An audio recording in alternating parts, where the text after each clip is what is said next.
Ah, all the lovely click, click, clicks. Welcome, welcome, welcome to StarBurst, the Speculative Sundays Poetry Readings Series for Women's History Month. We are live on Facebook via Zoom Sunday, March 8th, 2026. I am Akua Leslie Hope, speaking to you from the ancestral land of the Onondaga, also known as the Seneca, keepers of the Western Door in the Southern Finger Lakes region of New York State. I pay homage to the Seneca, past, present, and future, as I do to my own ancestors, by whose grace I exist and am sustained. The series was made possible in part by poets and writers with public funds from the New York State Council on the Arts with the support of the New York State Legislature. Thank you for supporting the arts. This reading is being recorded, so if you have concerns, please turn your camera off or keep it off. Inaugurated in September 2020, the series seeks to remediate the paucity of presentations of speculative poetry by its living creators. Now in its 7th year, the Speculative Sundays Poetry Reading Series has presented 87 poet readings. Speculative poetry, ancient of days, older than the flood, the poetry of possibilities centers the imagined as real. The first recorded human literature was speculative verse. Gilgamesh, the Ramayana, the Mahabharata, the Iliad and Odyssey, and Beowulf are ancient examples. Speculative poetry includes alternate history, astropoetry, cryptids, cyberfunk, cyberpunk, dystopian, fabulism, fairytales, fantasy, folklore, futurism, horror, magic, monsters, mythology, occult, paranormal, robots, science fiction, shifters, slipstream, solar punk, solar funk, space opera, superheroes, supernatural, sword and sorcery, sword and soul, steamfunk, steampunk, time travel, post-apocalyptic, and weird. It takes all poetic forms plus one of its own called scifaiku. From nursery rhymes to Edgar Allan Poe's The Raven, from Puff the Magic Dragon to Zombie Jamboree, we've all recited and sung speculative poetry. The series recordings are available on YouTube at SpecPo Videos. And you can also find out about past poets at speculativepoetry.com. But let me just mention one more thing, how beautifully the speculative connects with women's history. Women in speculative poetry, more recently, I think of, and recently I'm saying last century, so founding mothers, Christina Rossetti's Goblin Market, and Emily Dickinson's fabulous witch and ghost poems, both writing before the 20th century. But when I talk about humanity's first literature, humanity's first known author, Enheduanna, high priestess of Ur and daughter of Sargon, is the first known author in history. She wrote hymns to the goddess Inanna and other deities, offering an early look into individual consciousness. We're talking over 4,000 years ago. Humanity's first literature, the first speculative poetry, and it was by a woman. So join with me in welcoming celebrated psychological horror author L. Marie Wood, winner of the multiple awards, including the Bram Stoker Award, the Golden Stake Award for Literature, and the International Impact Book Award. She is also a Michael Award-winning screenwriter an Elgin Award finalist, poet, an accomplished essayist, and a playwright. Wood is president of the Horror Writers Association, the founder of the Speculative Fiction Academy. Oh, I was so excited about that endeavor. An English and creative writing professor, as well as a horror scholar. You can find more about her at her name site, lmariewood.com. Welcome. Thank you for having me. I'm so excited to be here.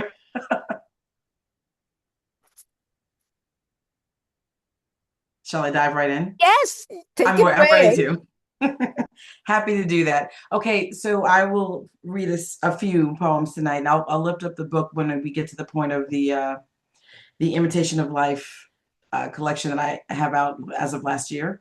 But the first one I'd like to read is called Nightmare, and it was published in Qualia News, Volume 2. I see you in the woods, back straight as you look at me, your feet hidden by the leaves as you stand braced against the wind. Strange that I can see you from my room, your hair as it blows from your forehead, as the wind whips your ponytail around, spinning, whirling, rat's nesting those strands you painstakingly tucked. Strange that I can see your hands, reddened from the fall, pocked, indented where the rocks dug in. The veins beneath the paper-thin skin of your forearms seems to glow in the moonlight, even as it is sucked up, engulfed, absorbed by dull, flat mat. Elephant skin on your elbows. I see you in the woods, back straight as you look at me, your feet hidden by the leaves as you stand braced against the wind. Strange that I can see you, the jeans with the pockets you worried about, the ones that hug the round more than you thought they should, perfect to me, as you can see now. No, my heart screams as you beckon me, smiling with stained teeth and ruined lips. The dimple that peeks winks beneath your dirt and dried tears. No, I whisper, because you too see. That was the first one. Thank you. The second one I'd like to read for you tonight is called Beautiful. This one was nominated for the long form poetry for the Riesling Award a few years back, and it is also published in the BookFest award-winning anthology Under Her Skin. Okay, so I'll start now. Beautiful. Its tone, its texture, its interest. It's beautiful. Eye-catching, eye-stilling, encapsulating, enrapturing, beautiful, fluid under the skin, rippling, roiling, churning like the waters of the sea, like the boiling in a pot. Hand inside to unravel the skin, peel it, flay it to reveal blood. Red like roses and lips and apples and bensica. Wild and pure, light inside, cut to see the beauty inside. Arm, leg, hips where flesh curves to make them look.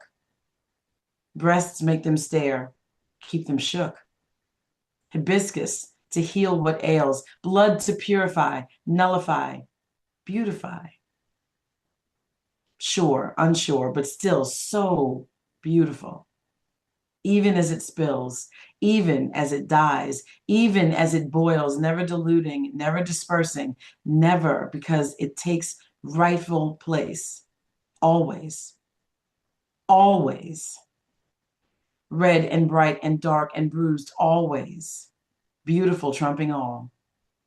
The glint of the knife catching the light before the strained edge, the stained edge, blood red, wet with blood, dense and red, and still and always beautiful.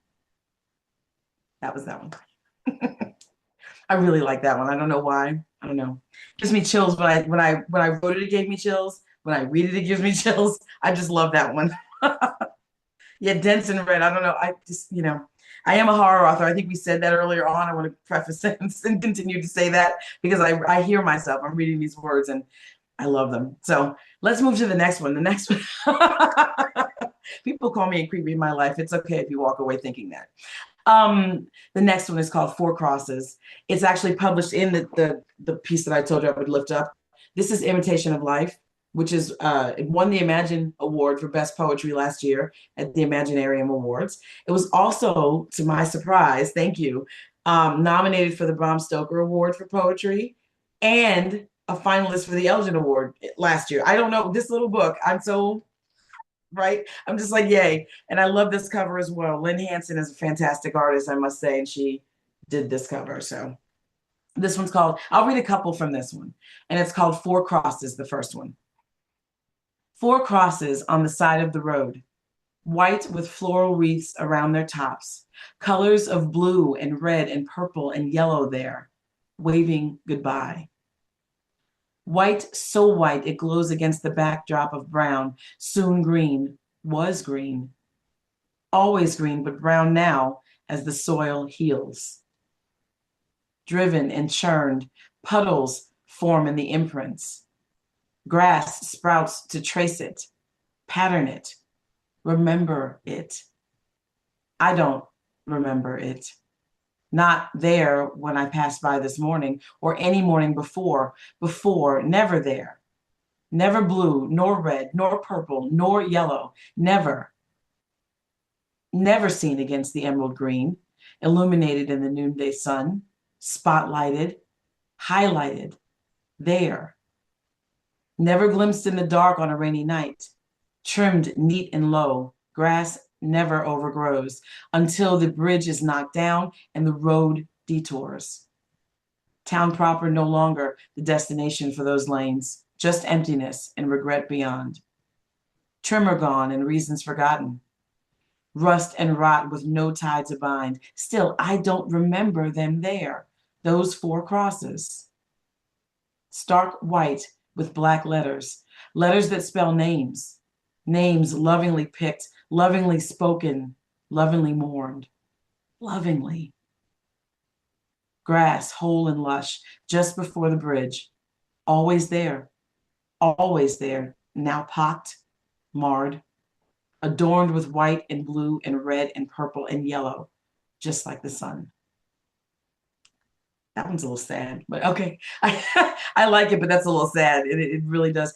The one thing I will say is I'm a psychological horror author who writes longer prose most of the time. But when I sit to write poetry, it touches me when I'm doing it. And then to read it again, it just really, I can feel the emotion. So I really respect poets because you can get the emotion in quicker order than, novelists and short story writers can do. And it's just, wow.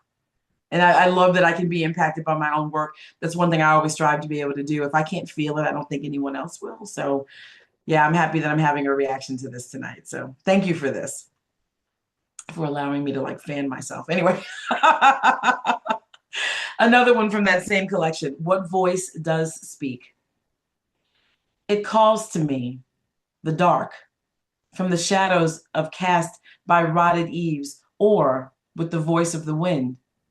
It calls to me, beckons me forth, to greet it with open arms, cracked and chafed from nightly encounters of its hateful whims.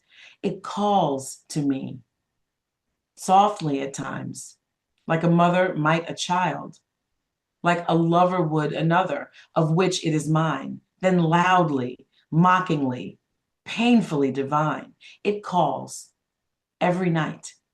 Its only desire that I not see the evil beauty of my love, the beast controlling me. The next from the same collection is called Full Circle. I look down upon the hunter green fields at night and see towards the fields of sorrow. My love runs. Away, said he, my journey calls. I bid thee farewell. Evermore, I asked, needing to know why. My darling, what speak you? A voice, his voice, yet not. asked thunderously, for I have not gone. I look out of my window, suddenly compelled by the hot summer streets below, and all there is to see. Full of life, yet dead with loss. Away you're being. Cops chasing, glass breaking, sweaty bodies form a barrier of eager, interested, exploitive eyes. Quest not flesh, but poison get at the lifeless form at one with the earth. Evermore, said he. That one's a little harsh. I loved it though. I love it. I'm sorry. Bear with me. I'm just really feeling some of this tonight. So thank you. Could have been your conversation, Akua. I wonder if this is part of it. We had a wonderful discussion prior to getting started today. Might be part of that. The last one I think I'll read for you tonight is called Her, and it's actually going to be published in the Dwasif Journal, which issue 2 is coming up soon. I wish I confirmed the date. I want to say that it's summer of 2026, which would make sense since we're heading towards that time period. This one is, I wrote this one quite some time ago and never thought I would do anything with it, right? And then I realized that that was a mistake because it was written in homage to someone, and I really should, really put that out there because I meant it then, I mean it now. So let me read it. This will be the first time I've ever read it in person, for an audience. So bear with me, and I'll attempt not to shed the tears that I feel pricking the back of my eyes. Let's do this. Okay, it's called Her. She sat in the dirt to take a rest from a hard day's work in the field.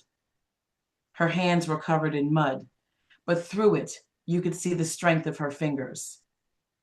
She loosened her apron and started to stretch her stiff back that had been bent over for work for many, many years.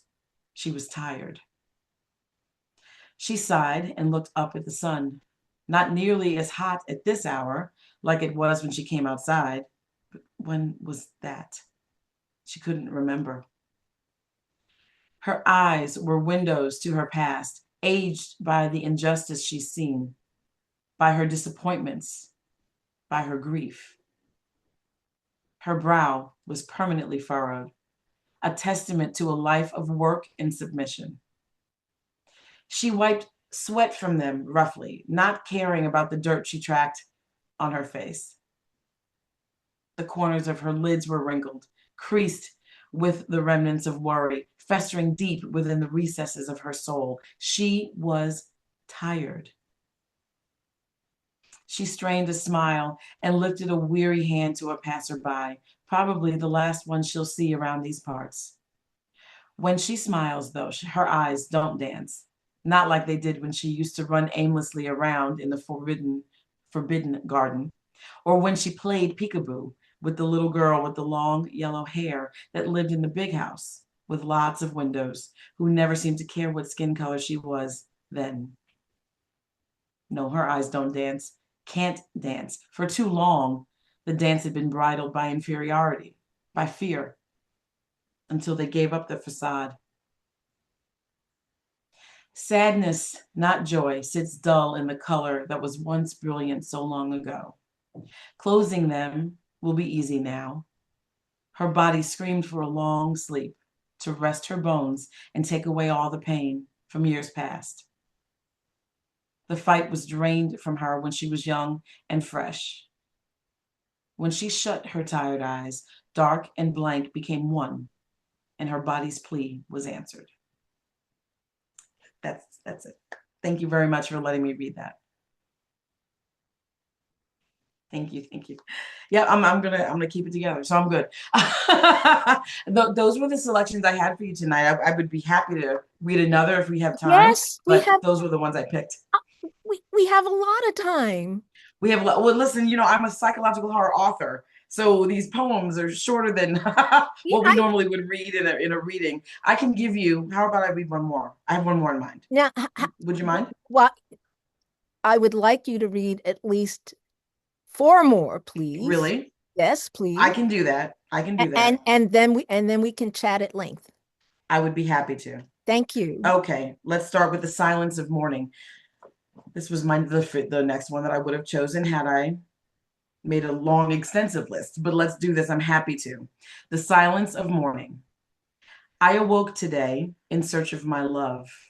No warmth did I feel from the arm that held me. No love did I see in the eyes that used to caress me.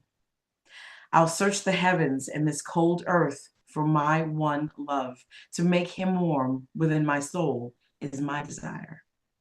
To keep him whole and safe, I crave within my loins. Where are you, my love?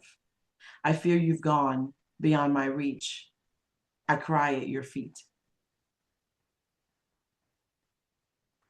I like that one a lot. That's also a poem that was written in response to a situation, a passing in my life.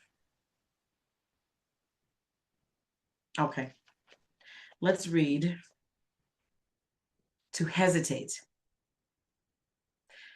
Brick, reddish brown like burnt umber, red like leaves from the fall, red, dead on the ground, trampled underfoot. Brick, brick that speaks of blood, that speaks of pain, that tells of Fortunato's folly.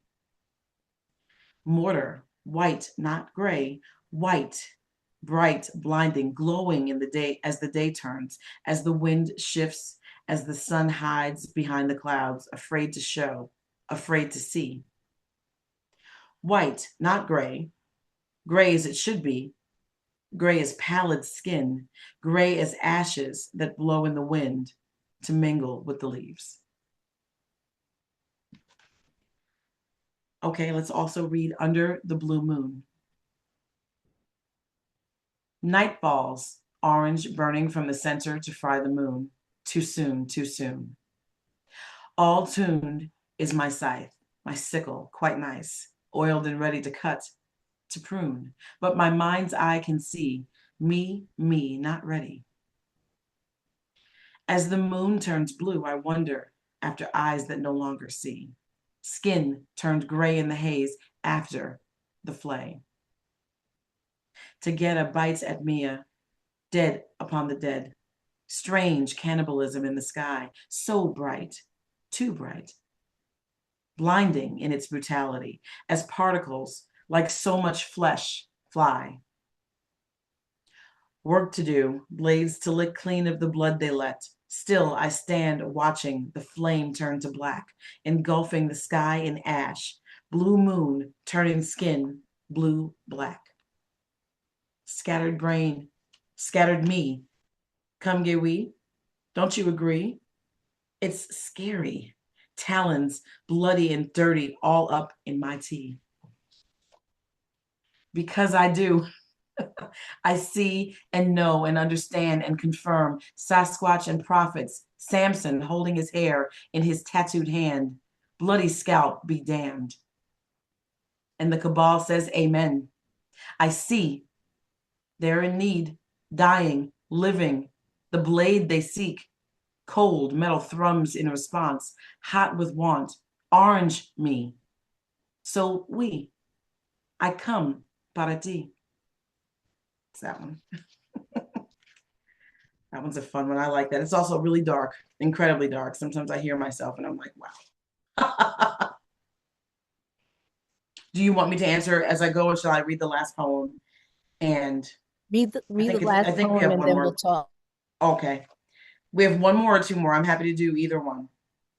Whatever you choose. Two more. Okay. Two more. I can do it. More. I can do it. Hot summer day. Hot summer day. Long summer come to an end. 'Tis when my sorrow do begin. I seen I'm out in the street. Ain't even trying to be discreet. Hot summer must have caught let's say that again. Let's try that once more. Hot summer must have caught him when he saw her sexy brown, always up on her when she come to town. But now he can't catch her, 'cause she won't never come round. Cool and still her body do lay. After I met her in the park yesterday, she gone now for good.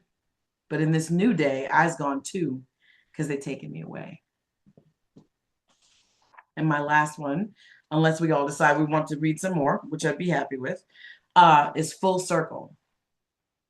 I looked down upon the hunter. Oh, did I read that one for you all? I did read that. Let's do the next one, which I did not read because it got bumped for full circle. Let's do the wall. Hard as stone, cold and dark. Its ominous structure talks to me harshly, barking incongruent insults, confidently excoriating me for imagined wrongdoings, as if I were meant to understand. Rough, jagged edges jut out at me, piercing my skin, but they leave no scar. Invisible hands grab me and pull me into its redoubtable darkness. I shrink underneath its strength, mentally rebelling, but unable to verbally protest. Stark, dim fissures like eyes stare stoically through me, seeing my soul and being disgusted with it. I pound my fists relentlessly against its austere surface until they are bloody as my face from the blow of the wind. We can stop there if you like.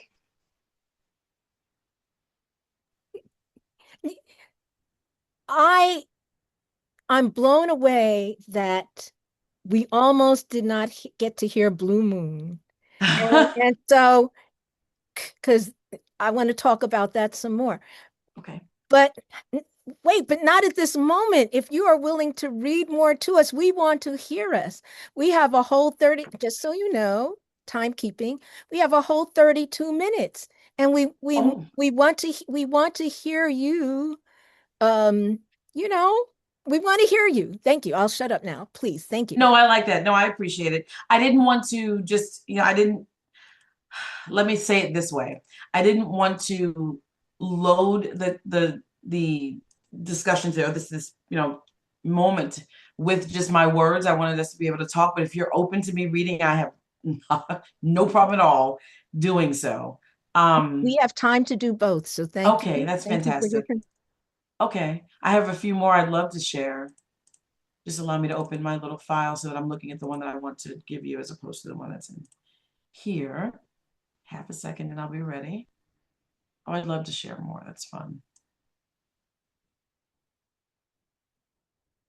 So I was also a little afraid that it might be a little dark. And I know that you knew that I write dark stuff. It's still at the same time. I was concerned. Here's one called Vicious. It's actually in Nightmerica. It was just published a little bit earlier this year. Vicious.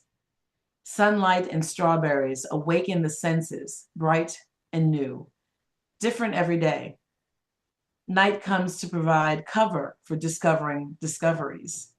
Many flavors, many scents, lessons learned in hours well spent, indelible, at least the parts that matter. Delicious to the mind and the senses, nectar paired with condemnation and creation. Some sweet, like the drops of honey glaze, some the assaulting kind, like black licorice on an unsuspecting tongue.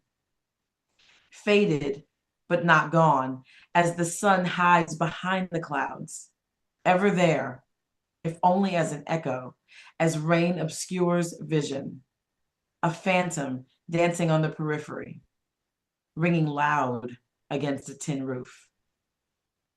Raucous, shrill, all-consuming and selfish, if only in one's mind, blinding, invisible, pervasive, invasive, derisive, illusory, elusive, gone, gone, gone.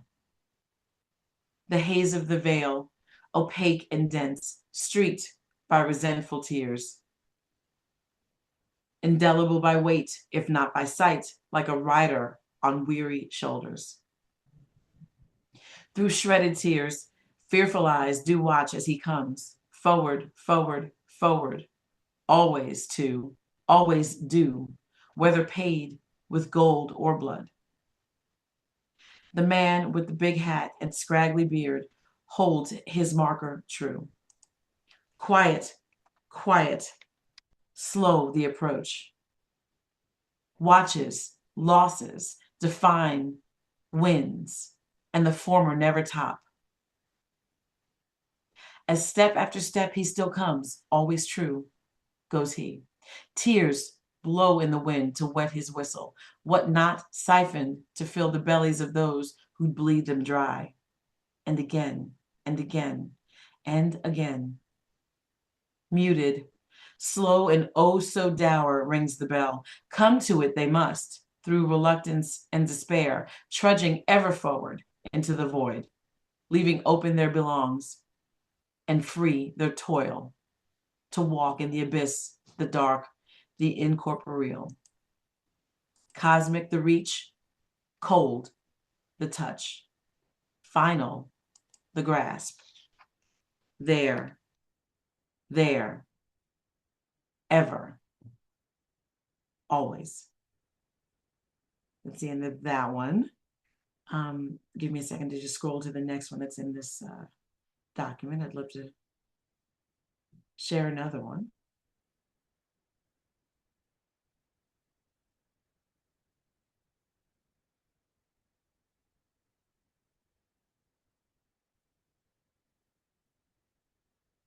Come on, mouse, please behave.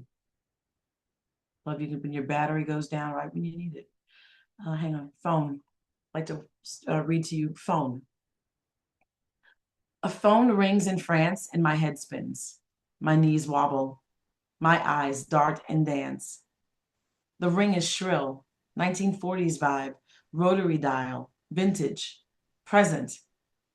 I can't see, but a phone rings in France and I turn to face it, look for it, reach for it only to meet empty air, deeper, interstellar, landing, beaming, leaving, even as it beseeches someone, anyone, come.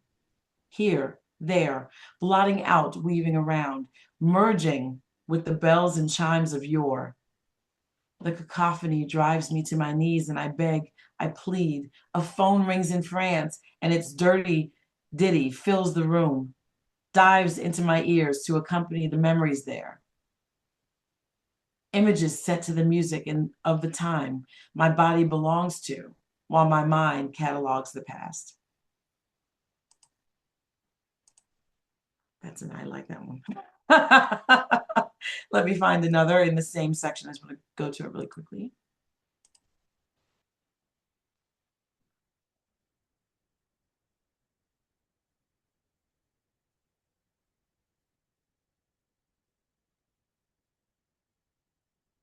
Okay, this one is called If. Brackish water flowing in, flowing out, confusing taste buds and open wounds that would sting if they could.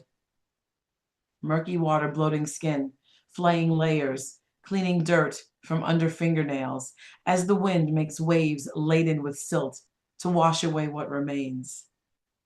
Brackish water where the river meets the bay, resisting, acquiescing, merging as one under the waning sun. Blind to the rays even as eyes stare, fighting for breath one as the other inhales deep. Fighting as lovers do when the season is late and the heat grows cold. Fighting as lovers do with knives that cut to savor, cut to keep. And there, hair writhes, there, in the brackish deep, partners twirl, enamored, yet baleful still, whale song, caressing their veins as they flail like marionettes to dance the final dance. Eyes washed with salt as they stare, seeing the unseeable, the if that never was. Lips form words of loss of as life flees, dark tendrils of ruin, curling, winding, snaking, up, up, up, to burn their cheeks and blind their eyes. I like that one as well. That's the end of that one. I think I can possibly do even one more if time seems to be permitting for that. Okay, let me have one more.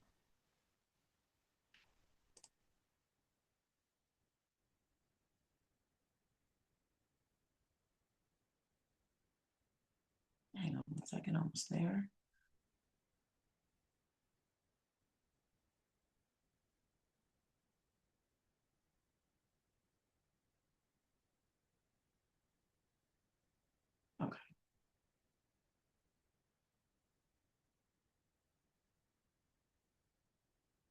This one's very short. It's called A Monster's Ode. I'm wanting to see you in the dark of night. I'm wanting to love you and do you right. I'm wanting forever. That's not polite, because I want it all read for me, for my delight. I've warned you all more than once that I'm a horror author. So that is completely something that I would write We we and would we make sense. we are forewarned and we were forearmed. Thank you so much, Lisa. Thank you thank thank you for extending yourself. More was more. More was definitely more. And there's already a question for you, which I'll read to you in a minute because I want to ask my questions first. I love that. Anyway, well, I want to talk just for a moment or two about a couple of the poems, which Sure. was so as I mentioned, Blue Moon blew my mind. And I just want to know, did you have the song in mind at all when you did Blue Moon?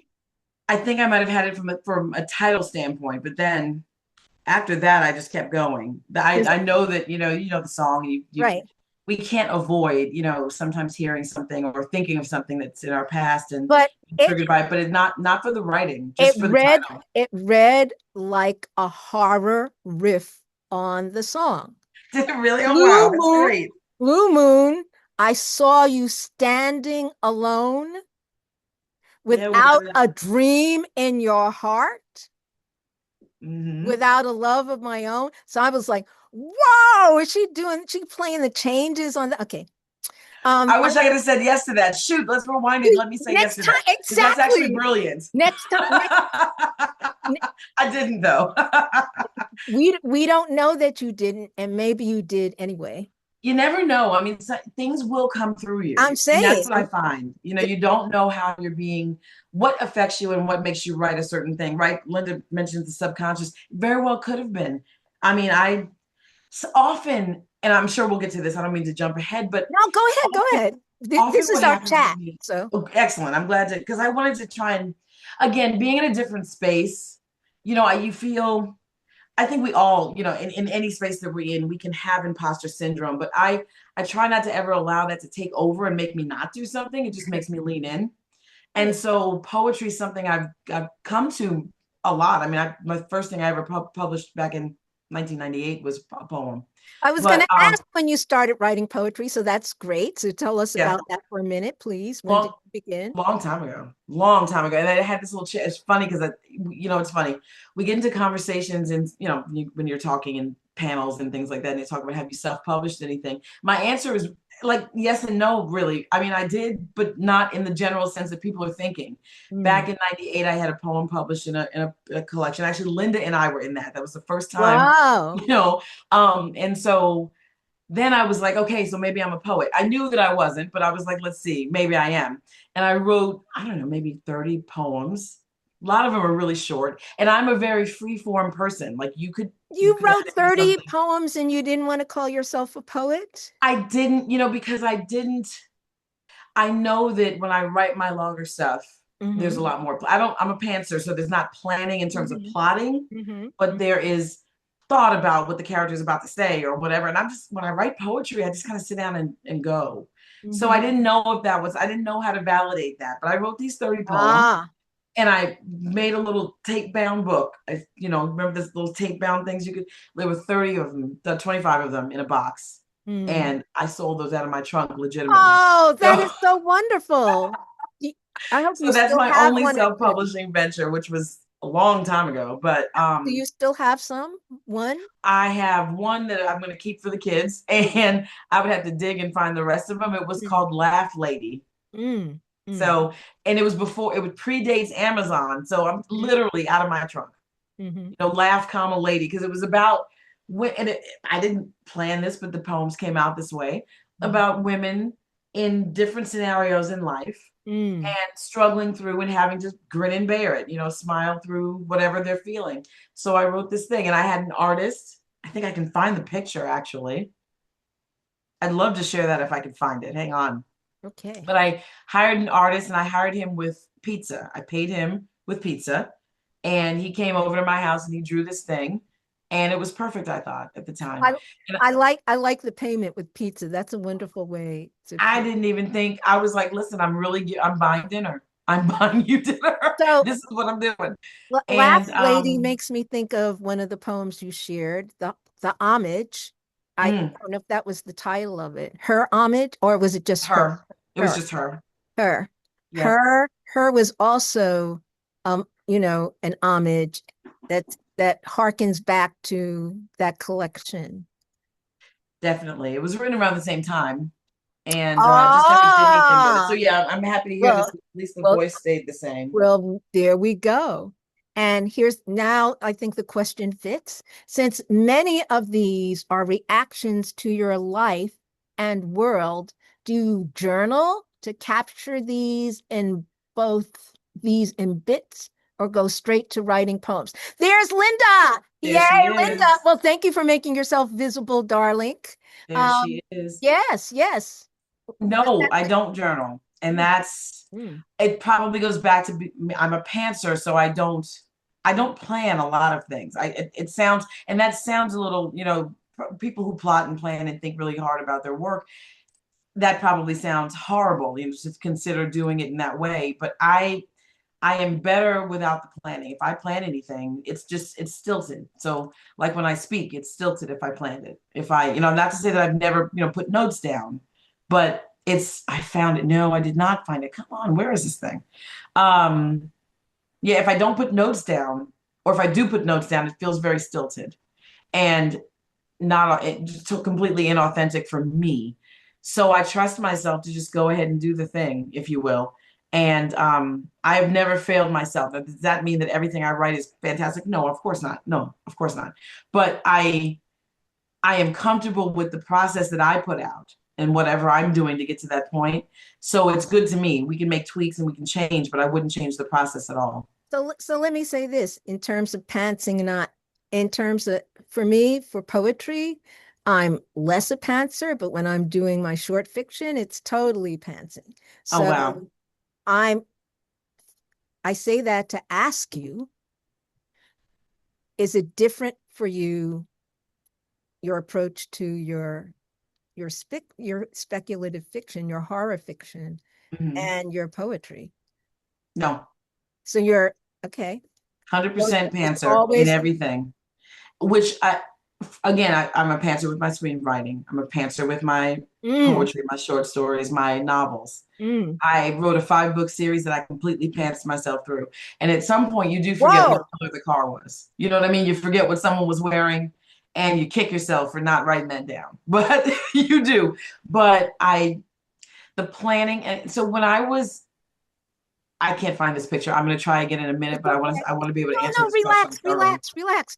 I invited Linda to unmute so she could engage in conversation also. Oh, good. Well, the one Yeah, thing I wanted to the only thing I was mention. gonna say, Lisa, is that there's even saying you're a pantser, there's different levels, right? You know, Mhm. because I do journal, but I'm also like I just sit down and go. So what I Right. put in my journal is like a seed or a couple of words. So that's why I was curious for you, since so much of what you read, it feels like was inspired by your personal reaction to things. I have never journaled, even as a young person. I just did not do it. That's But very Good. interesting. Very but interesting. if something strikes me, it stays with me. Hmm. So, and it'll come out in some kind of writing at some point. So I've just allowed it to do that. And with the poetry, I mean, there's some that, some things I'm reacting to life, some things I'm reacting to something happening with me or my family or, something I've seen. But the the the journaling would be the writing, so that would become the thing that was written. You know what I mean? And so for me, they're one and the same. So perhaps the writing is journaling. I mean, I could also buy into that and Hmm. have that be, because that is a description. I'm not going into it with a thought. I'm just letting it flow out, which is what journaling is. So Yeah, we just want to know about your process. Um, I wish there was so much. I literally don't write a note down. I'm like, ooh, open Word document, and I literally start typing. that's fabulous. Totally From fantastic. yeah, As long from as it gets out, that's all yeah. that Right. matters. I feel like, when I sit down, I'm one of those people who does not say I'm going to have a certain word count per day. Mm-hmm. I want to have, certain amount of words written. What I want to do is I'll say I want to write a novel this year. But I really mean this year. So I have 365 days to get to that point. And because I don't want to disappoint myself, I have made that a point. I do not disappoint myself. If I told myself I was going to do something, I do it. So whenever I get to that, I get to that. So if I write 2 words on one day and 5,000 the next day, it's just writing. I wrote is what I think. I don't count it. I don't tally it. I don't judge it. I just let it come out. So another thing I don't do is, unless I am asked to participate in something, I will not write 2 things at once. So if I want to write a short story and no one asked for it, well, I need to finish the novel first. So I make sure that I'm not, and that way I don't get the whole, oh, I've forgotten about this thing and I've moved on to something else. Mind you, if you ask me for something, then I am going to have to do that, right? And so I know how my brain works. I need to focus on the one thing and then get that done and focus on the next thing. So I try to make sure that I'm doing that. But in that way, I've allowed I'm incredibly prolific, and I wouldn't have said that until I looked at what my publishing, like, the next couple of years looks like. I'm just like, wow, because the stuff is written. I'm just waiting for it to come out, and I'm like, wow, that's something. You can But look at your last couple of years, girl. I mean, how that's much true. you write in a day? I'm like, does she eat? Does she sleep? Because I know you got children. How are you doing this? Yeah, I write in the middle of the night. I write in the middle of the night. They go to bed, and then I work. But I feel like that's when it wants to come out. If I have an idea, I'll pull the car over on the highway and I'll write it down, and then I'll get back on the highway and keep going. I mean, it'd probably be people who are like, why is this person pulling over all the time? Because I have an idea. I can't, I'm not going to stop and write it right now, but I will definitely jot it down. And whenever I sit down to write, it was whatever comes. So I allow that. And I think that being a pantser helps me to do that. I think if I were a plotter or an outliner, that would make it difficult to allow myself to, we do what we have to do. We do what our brain tells us to do. And we just, so this is the way it comes out for me. Do you do art? I do. Oh my goodness. If And I you know turned why my camera, and you know I why could I show you. ask? Because the poems are very art-y. Really? Oh my goodness. You talk about color a lot and form a lot. Color and form. So if you said you weren't an artist, I would have been surprised.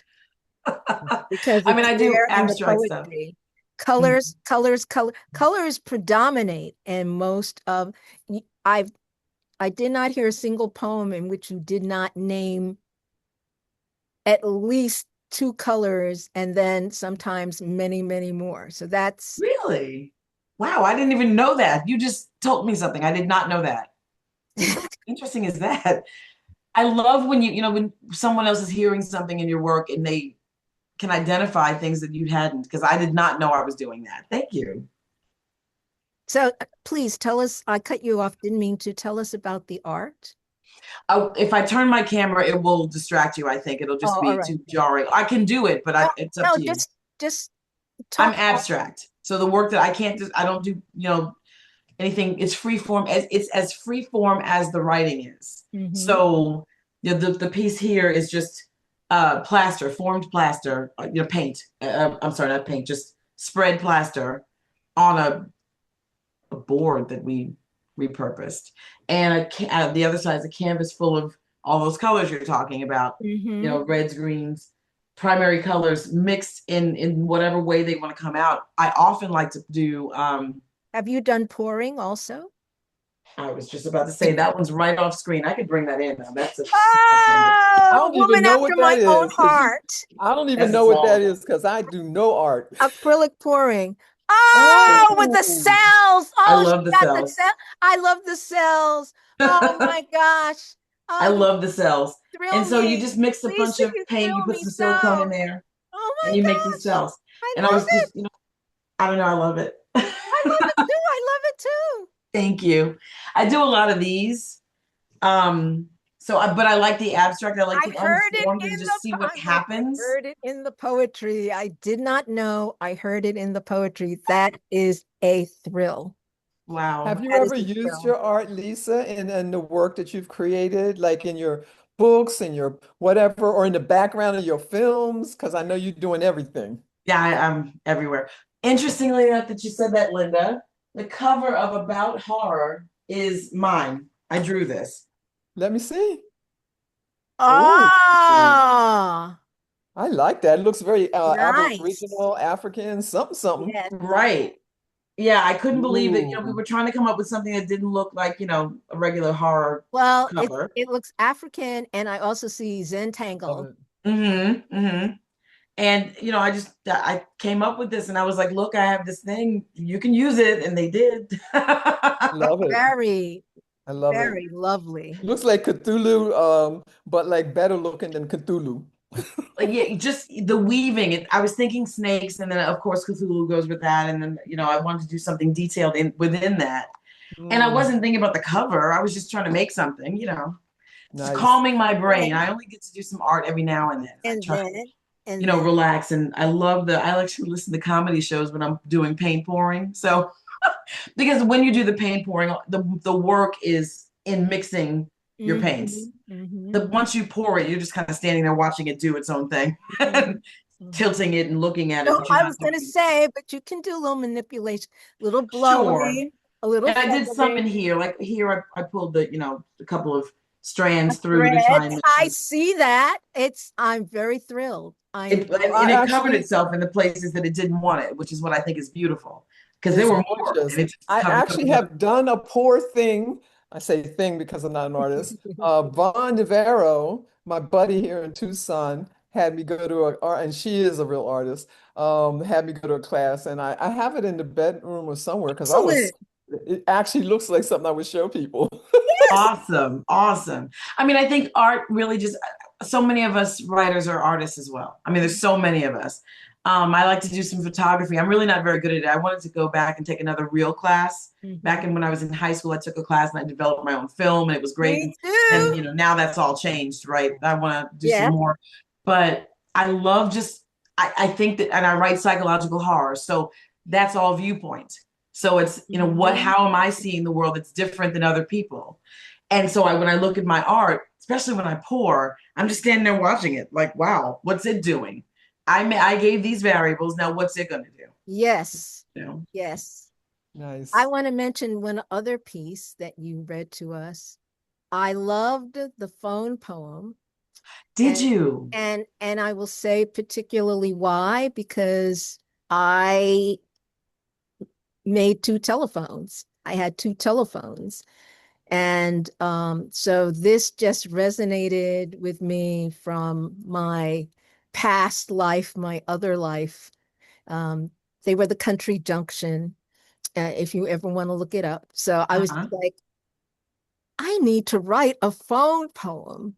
It's like, Wow. what of my past am I going to, retrieve and reinvent? And so you were so instructive in that Oh my this goodness. evening. I I adored it. But I mean, you took it into space and everything. So I was just like, no, no, we just don't want to do adoration of our phone. It's like, yeah, it's ringing in France, it's ringing in me, it's ringing in. Oh, that was such a lovely poem. Is where's that published? I want to read it again. Not yet. I will make sure you can have it, but Oh, okay, it's okay. coming. It's coming. I have a collection that's called Wicked that'll be coming from Mocha Memoirs Press next year. And the only reason we're waiting is because I know I have another short story that needs to go in there. So I need to get that done. So And that is part of that collection. so So yeah. it will be poetry and prose. Yes. So everyone, Yes. you heard that. Next year, Elmery Wood, Mocha Memoirs. Is that it? Mocha Memoirs Press. Yeah. Mocha Memoirs Press. That's fabulous. Where are you from? I'm from New York originally. I don't live there now, but I'm from New York. Oh, funny. That's right. You're in New York. So Rockland County, Muncie. It's just interesting. You reminded me of Elisa I knew, but she was from Queens. Ah, Uh, so could be that's my doppelganger. You never know. I think so. I think at least I'm delighted to speak to someone like you who understands the concepts. And when I say things like that, you're picking it up. When I put it down, you pick it up. That's right. At what point in your process, Ms. Pantzer, do you edit what you're After creating? the first draft is done, I don't read it while I'm writing. I just keep going. At Mm. some point, I want to discover the story, as they're calling it that now, right? Discoverable stories or something like that. Mm. Fine, I'm going to continue to call myself a pantser, but I want to discover it as it's happening, Mm-hmm. and so I don't look at it again. I read it the first time I write it. I let it sit for a week, 2 weeks, so I can forget the beginning, so I can be Yeah. surprised by it when I start. And Yes. when I can read it and I can read and edit at the same time, which is nice, but Ah, not until I'm done. do you have a, well, I kind of know the answer to this, but all right. I'll drop that because it was going to be, do you have a favorite form? But you already talked about your Free. the free. Yeah. So the other thing is, how do you decide what you're going to write about? I wish I could answer that question. Honestly, it just comes to me. So, I mean, driving home today, I was in traffic and I saw this is the most amazing thing. I don't know that I will actually write it, but I don't know. We'll see. We're driving, there's a pickup truck in front of us, and there's a shoe like in the bed, but up against the window, if you will. Wow, So I can see it from my car, but all I can see is the shoe. that's very scary. I looked at my daughter and I said, what if there's a person attached to that? And in the Mhm. back of my head, I'm like, what if there's a person attached to that? That's So now I amazing. have an idea and I don't know what I'll do with it or if anything, but it literally could be anything. Any, I try to remain present and that's a good open. one. That's a Yeah, great. right. I try to remain present and open so that if anything makes me wonder about something or have an idea, it can actually get into me and I can try it. So nothing and everything. I don't know. Yes, Linda. So I didn't want to interrupt, but I have been thinking about this, like, because sometimes it happens to me. But do you have something that inspires something like a poem, a story, or whatever, and then it also feeds into some other work? That does happen, yeah. And of my own, usually. And every now and then I'll expand a short story. I've never expanded a shorter poem into a like a full-on book or anything, but I would go from poem to longer poem or poem to short story, definitely, sure. So, because sometimes you've done the justice you Mm. can do it at the moment, but there's still more you want to say. And so I try to remain open for that as well. Because Mm. why not? No, the stories don't have to be over. So I try to just let myself do whatever I want to do. And the good thing is I have not steered myself astray because I'm not just, I have a lot of ideas and I allow myself to just explore them There's no because astray. There is no such any thing. restriction would be a mistake on my part, I think. So I just go with it.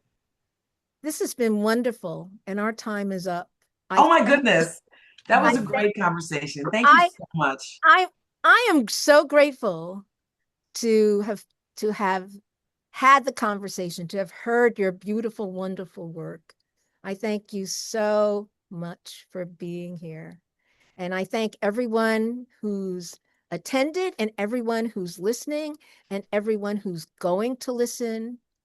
Please seek out Elle Marie Wood's work. It's fabulous, exciting, and enjoyable. And as you can see, she's a fabulous, exciting, and enjoyable person. I also want to thank Linda D. Addison for unveiling herself, for participating with us this evening. She's another incredible creator. So please look for her work as well. And until we gather again next week, same time with Marie Brennan, please, everyone, be safe, be discerning, stay rigorous, think of peace, express love, and good night. Good Thank night. Thank you. you.